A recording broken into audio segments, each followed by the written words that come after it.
Hello everyone. तो कैसे आप सब? आई होप अच्छे होंगे और तैयारी भी अच्छी चल रही होगी।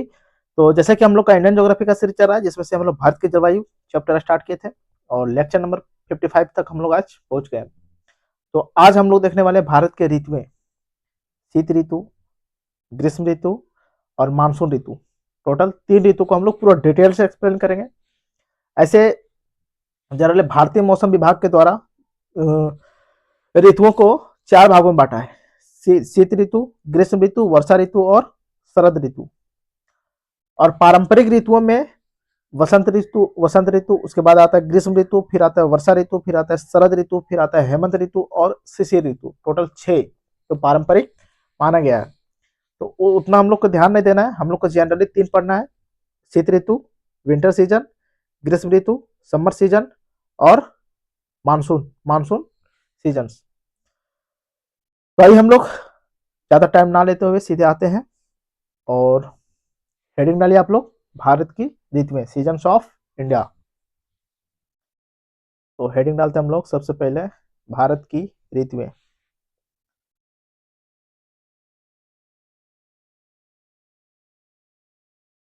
भारत की ऋतुएं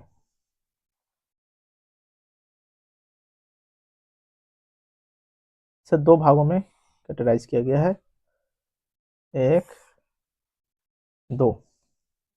पहले देखेंगे हम लोग आधुनिक ऋतुएं या भारतीय मौसम विभाग के द्वारा जो बांटा गया है, इसे बोलते हैं आधुनिक ऋतुएं, जिसे भारतीय मौसम विभाग के द्वारा बांटा गया है। भारतीय मौसम विभाग के द्वारा बांटा गया है। और एक है पारंपरिक ऋतुएं। कौन सा है? पारंपरिक ऋतुएं, जो माना गया है ट्रेडिशनल सीजन्स। और एक है मॉडर्न सीजन्स। तो हम लोग देखते हैं पहले, इसमें टोटल 4, कितने भागों में? 4 भागों में बांटा है। पहला है शीत ऋतु। कौन सी ऋतु? शीत ऋतु। दूसरा है ग्रीष्म ऋतु, ग्रीष्म ऋतु। तीसरा है वर्षा ऋतु, वर्षा ऋतु, इसी को बोलते हैं मानसून ऋतु। फिर चौथा है शरद ऋतु, इसे बोलते हैं विंटर सीजन। और ये वाला है समर सीजन्स। और ये है रेनफॉल, या इसी को बोलते हैं मानसून मानसून सीजन्स। और ये है पोस्ट मानसून। ये कब से कब तक है? दिसंबर,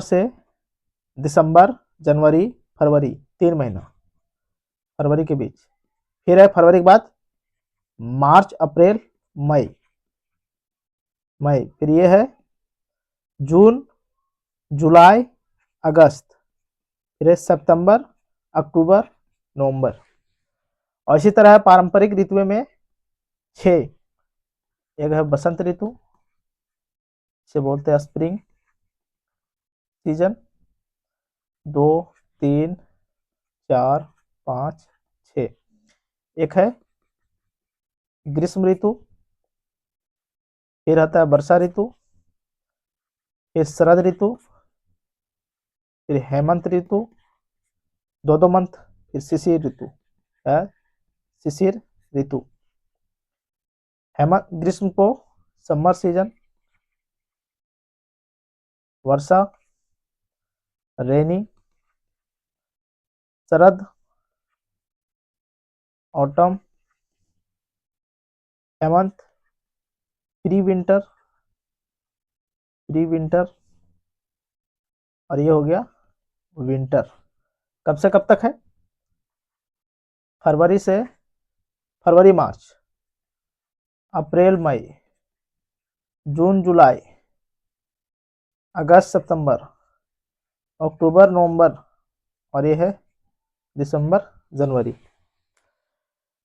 तो ये सब ज्यादा जनरली मुझे थोड़ा बहुत याद रखना है, बाद बाकी इस पे स्ट्रेस नहीं लेना। जो सवाल बनने वाला है अब हम लोग आते हैं वहां पे। सबसे पहले हम लोग देखेंगे शीत ऋतु, पूरा डिटेल से देखेंगे क्या। तो हेडिंग डालना है शीत ऋतु।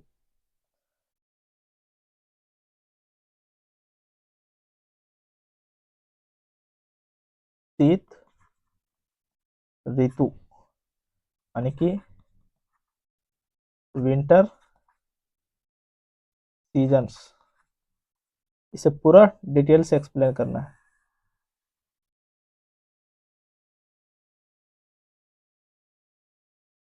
तो आइए सबसे पहले हम लोग देखते हैं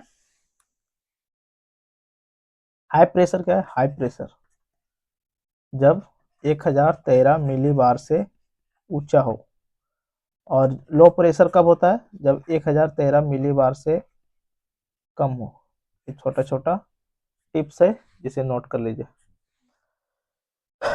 शीत ऋतु सबसे पहले देखते हैं इसका टाइमिंग, दिसंबर जनवरी फरवरी, कितना 3 महीना, दिसंबर जनवरी फरवरी, दिसंबर से फरवरी के बीच। सबसे ठंडा महीना,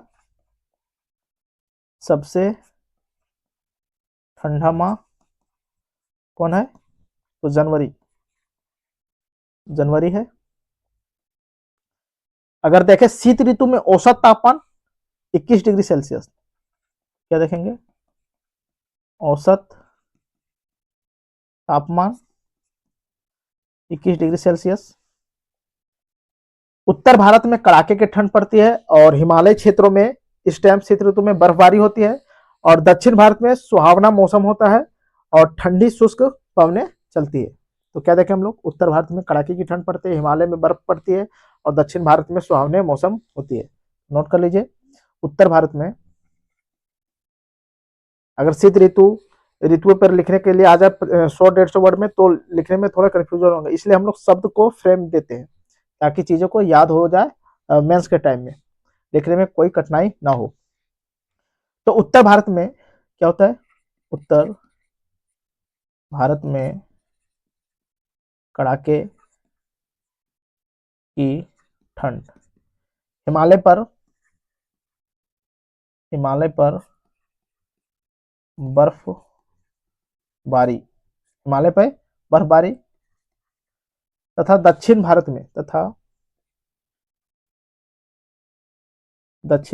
में सुहावने मौसम के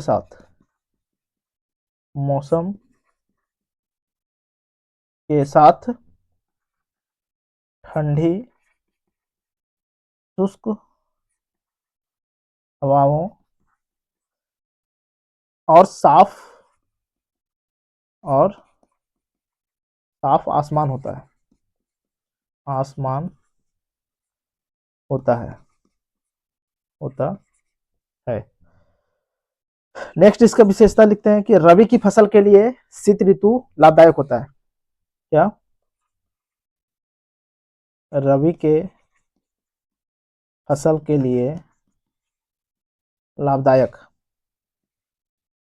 लाभदायक कैसे, पश्चिमी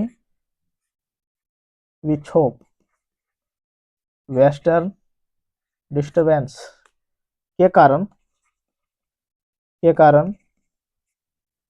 हल्की बारिश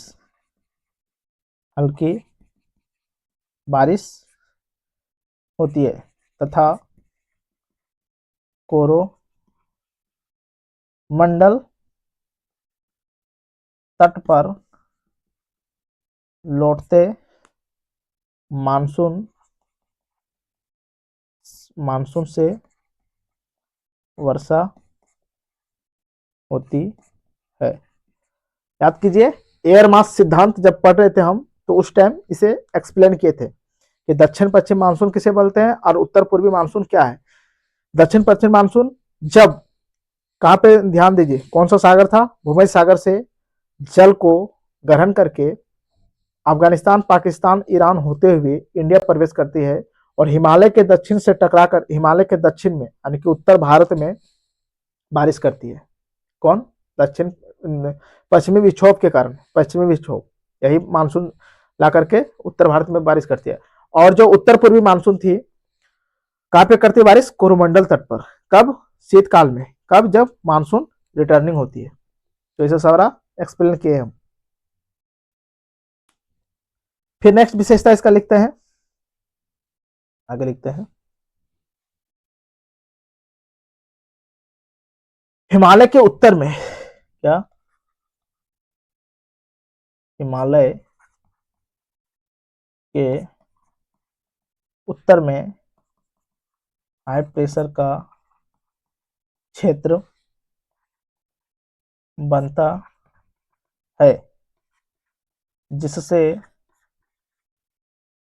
जिससे उत्तर से उत्तर से दक्षिण की ओर हिमालय के उत्तर में हाई प्रेशर का क्षेत्र बनता है। क्यों? क्योंकि हिमालय के उत्तर में क्या हम पढ़े थे? आर्कटिक वृत्त है, वहां से ठंडी, आर्कटिक वृत्त पूरा बर्फीला क्षेत्र है, वहां से ठंडी हवाएं हिमालय के उत्तर तक आती है। तो हिमालय के उत्तर में हाई प्रेशर का क्षेत्र बनता है, जिससे उत्तर से दक्षिण की ओर ठंडी शुष्क हवाएं चलते हैं, जिससे उत्तर से दक्षिण की ओर ठंडी शुष्क हवाएं चलती है, ठंडी शुष्क हवाएं चलती है। एक तो पश्चिमी विक्षोभ, नेक्स्ट विशेषता पश्चिमी विक्षोभ यानी कि वेस्टर्न डिस्टरबेंस। ये क्या होता है? भूमध्य भूमध्य सागरीय क्षेत्रों से आने वाले विक्षोभ हिमालय पर भारी बर्फबारी और उत्तरी मैदानों में हल्की बारिश, कभी कभी ओलावृष्टि के साथ इसमें रबी फसल के लिए लाभदायक होते हैं। ये लिखा चुके हैं बट एक बार और फिर यहाँ पे दोहरा देते हैं। क्या है? भूमध्य सागरीय क्षेत्रों से भूमध्य सागरीय क्षेत्रों से आने वाले आने वाले आने वाले विक्षोभ हिमालय पर भारी बर्फबारी हिमालय पर क्या करती है? भारी बर्फबारी करती है और उत्तरी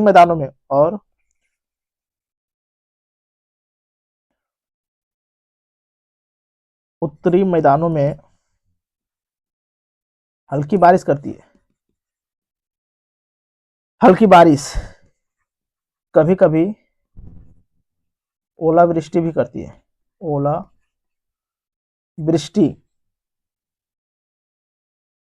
हल्की बारिश, कभी कभी ओलावृष्टि, हल्की बारिश लाती है, जिससे रबी फसल को मतलब लाभ होता है, जिससे रबी फसल में लाभ होता है, लाभ होता है। और क्या होता है? शीतकाल में आकाश साफ होती है और आर्द्रता कम होती है। आकाश साफ, आर्द्रता कम, तो सारा विशेषता है। दिन क्या होती है? दिन शीतकाल में बड़ी होती है। नहीं, शीतकाल में दिन छोटी होती है और रात बड़ी होती है, रात बड़ी।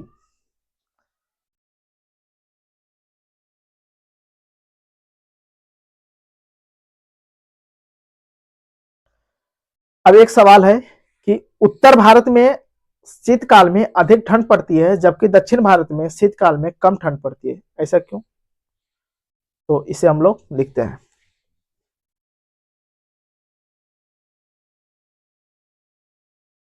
क्या है? उत्तर भारत में शीतकाल में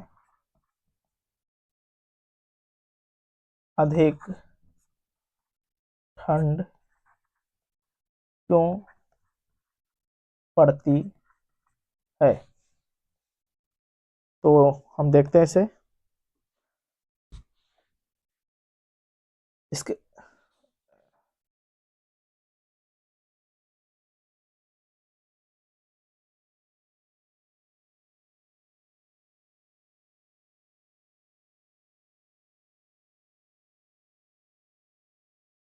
इसके पीछे क्या कारण है? पहला कारण लिखते हैं समुद्र से दूरी। क्या? समुद्र से दूरी। दूसरा कारण है हिमालय की उपस्थिति। हिमालय के उपस्थिति। और तीसरा कारण है अक्षांश की स्थिति। अक्षांश की स्थिति। अब इसे देखते हैं कि समुद्र से दूरी मतलब स्टार्टिंग वाला हम लोग क्लास जब पढ़ रहे थे तो उस टाइम हम नोट करवाए थे कि समुद्र के जितने करीब होंगे तापांतर उतना ही कम होगा, और समुद्र से जितने दूरी बढ़ेगी तापांतर उतना ही अधिक होगा। अर्थात तापांतर माने दो बिंदुओं के बीच की तापमान में अंतर को तापांतर बोलते हैं। समुद्र के पास कम गर्मी होती है और कम ठंडी होती है, यानी कि सम तापमान होता है। और समुद्र से जैसे जैसे दूरी बढ़ती है वहां पे गर्मी भी हार्ड होती है और ठंड भी कड़ी होती है। इसका मतलब है कि समुद्र से दूरी, इसलिए समुद्र की नमी और तापमान का असर नहीं होता। समुद्र से दूरी समुद्र से दूरी इसलिए इसलिए समुद्र की जो नमी होती है, समुद्र की नमी तथा तापमान का असर असर नहीं होता। नहीं होता। अर्थात जिससे सर्दी कड़ाके की पड़ती, जिससे सर्दी बहुत तेज होती है। एक पॉइंट। दूसरा पॉइंट लिखते हैं कि जैसे जैसे समुद्र से दूर जैसे जैसे समुद्र से दूर होते हैं वैसे वैसे ठंड बढ़ते जाती है। क्या? ठंड बढ़ते जाती है। और हिमालय की स्थिति क्या है, इसे नोट करते हैं। हिमालय मध्य एशिया से आने वाली जो बर्फीली हवाएं हैं उसे रोक लेती है, जो उत्तर भारत में आने नहीं देती है, जिससे उत्तर भारत में कड़ाके की ठंड पड़ती है। हिमालय मध्य एशिया, मध्य एशिया लिखना ठीक नहीं होगा। हिमालय आर्कटिक आर्कटिक वृत्त से आने वाली आर्कटिक वृत्त से आने वाली बर्फीली ठंडी हवाओं को रोक लेती है रोक लेती है, जिससे उत्तर भारत में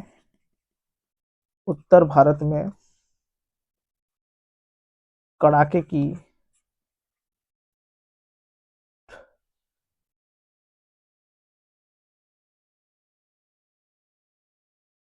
सेंटेंस हिमालय आर्कटिक वृत्त से आने वाली बर्फीली ठंडी हवाओं को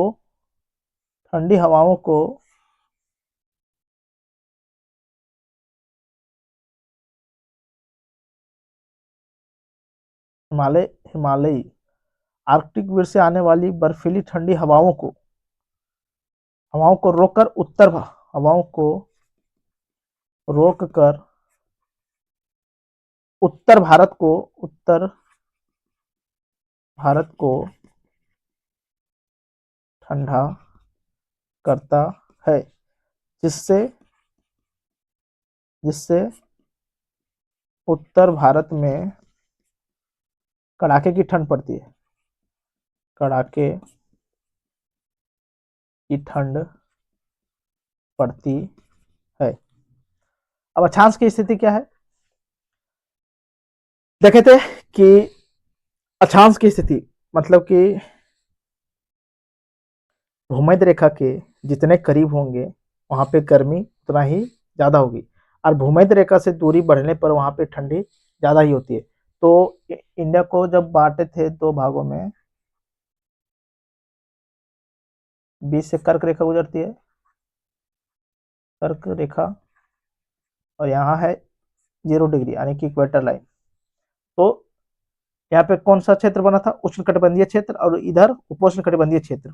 तो जैसे जैसे विषुवत रेखा से दूरी बढ़ेगी वहां पे ठंडी प्रदेश ज्यादा मिलेगा, और जैसे जैसे विषुवत रेखा के करीब हो गए वहां पे ग्रीष्म काल मजबूत होगी, यानी कि क्या है, यह भूमध्य रेखा से यह भूमध्य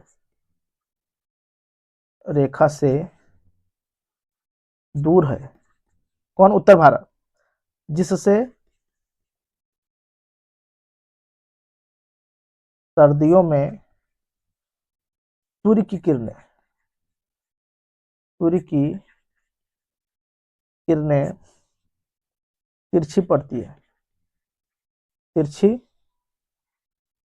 पड़ती है, जिससे जमीन कम गर्म होता है, जिससे जमीन कम गर्म होता है, जिसके कारण ठंड अत्यधिक होती है।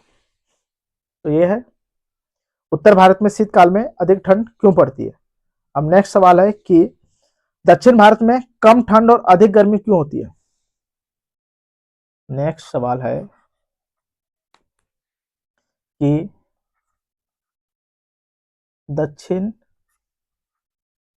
भारत में कम ठंड एवं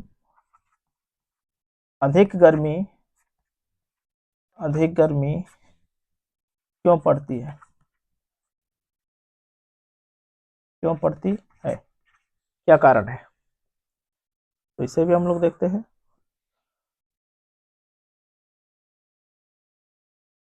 वही कारण है जो उत्तर भारत के लिए था,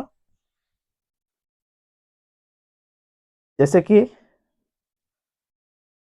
पहला कारण देख सकते हैं हम लोग, समुद्री निकटता।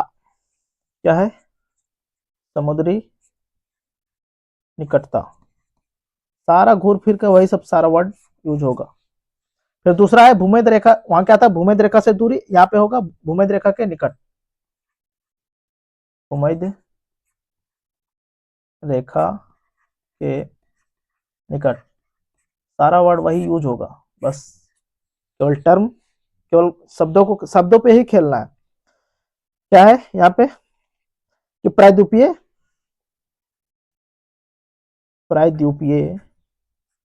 या फिर दक्षिण भारत,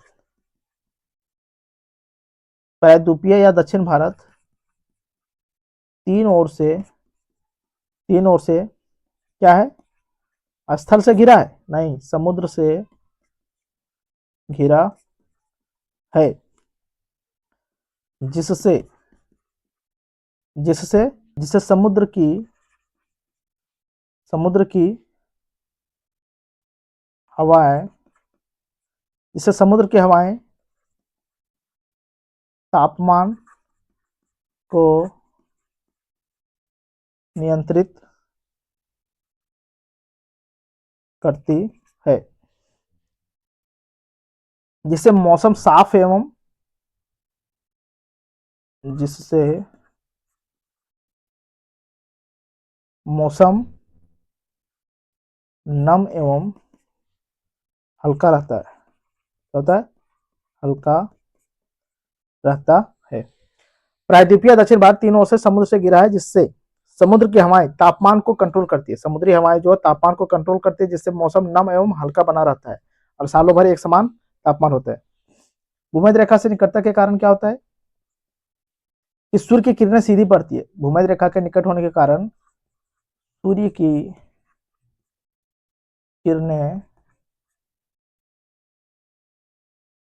सीधी पड़ती है, जिसके कारण क्या होता है, गर्मी तेज हो जाती है और उमस भी तेज होता है। तो हम लोग देख लिए